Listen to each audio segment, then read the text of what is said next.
সেও ধ্বংস, যে পরিবারে পড়েছে সেই পরিবার ধ্বংস, যে গ্রামে পড়েছে সেই গ্রাম ধ্বংস।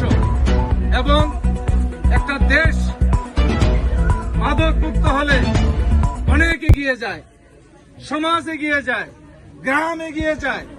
যার জন্য আজকে আমাদের শুধু এই মিছিলের মধ্যে, এই প্রতিবাদের মধ্যে সীমাবদ্ধ থাকলে হবে না, আমাদেরকে বাস্তবে সেটা দেখাতে হবে যে গোপালপুরের মহেশবাজার শুধু মাদক বিরোধী কর্মসূচির মধ্যে সীমাবদ্ধ না, এই গোপালপুরের মহেশবাজার শুধু মিছিলের মধ্যে সীমাবদ্ধ না, এই গোপালপুরের মহেশবাজার মাদক মুক্ত ইনশাল্লাহ, এটা আমরা প্রমাণ করতে চাই।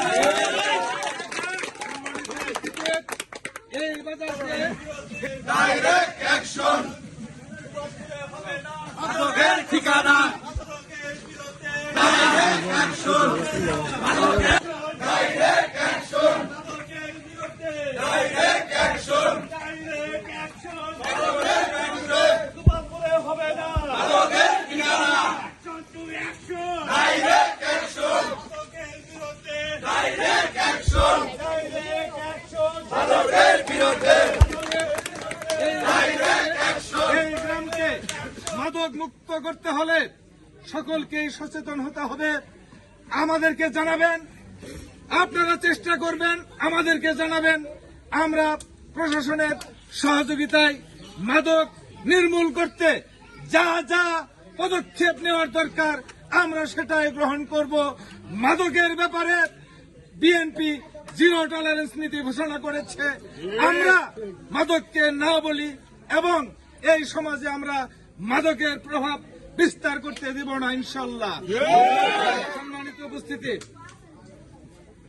কিছুদিন আগে আমার ছোট ভাই আলামিন তালুকদার জামালপুরে জেলা প্রশাসক এবং জেলা ক্রীড়া সংস্থার উদ্যোগে মাদক বিরোধী অভিযানের অংশ হিসেবে প্রীতি ফুটবল ম্যাচ অনুষ্ঠিত হয়েছে। সেই জায়গায় আমরা মাদারগঞ্জের থেকে আমরা উপস্থিত ছিলাম, মাজেদ মোল্লা, আলামিন তালুকদার এবং আমি। ওই জায়গাতে জেলা প্রশাসনের যে আন্তরিকতা আমি দেখেছি, আমাদের ডিসি মহোদয় জনাব ইউসুফ আলীকে আমি আজকের এই মাদারগঞ্জের এই বাজার থেকে আমি তাকে আন্তরিক ধন্যবাদ জানাই। ওনার মধ্যে আমি যে আন্তরিকতা পেয়েছি এই মাদক নির্মূলের জন্য আমি তাকে অভিনন্দন জানাই এবং ধন্যবাদ জানাই। সম্মানিত উপস্থিতি, আমাদের মাদারগঞ্জের এবং মেলান্দের যিনি অভিভাবক জনাব মুস্তাফিজুর বাবুল, উনি নির্বাচনের আগে বিভিন্ন সভা সমাবেশে প্রতিশ্রুতি ব্যক্ত করেছেন, আমি এমপি হলে এই এলাকা থেকে মাদক দূর করব, জুয়া দূর করব, যত ধরনের অন্যায় অনিয়ম আছে সেগুলো দূর করব।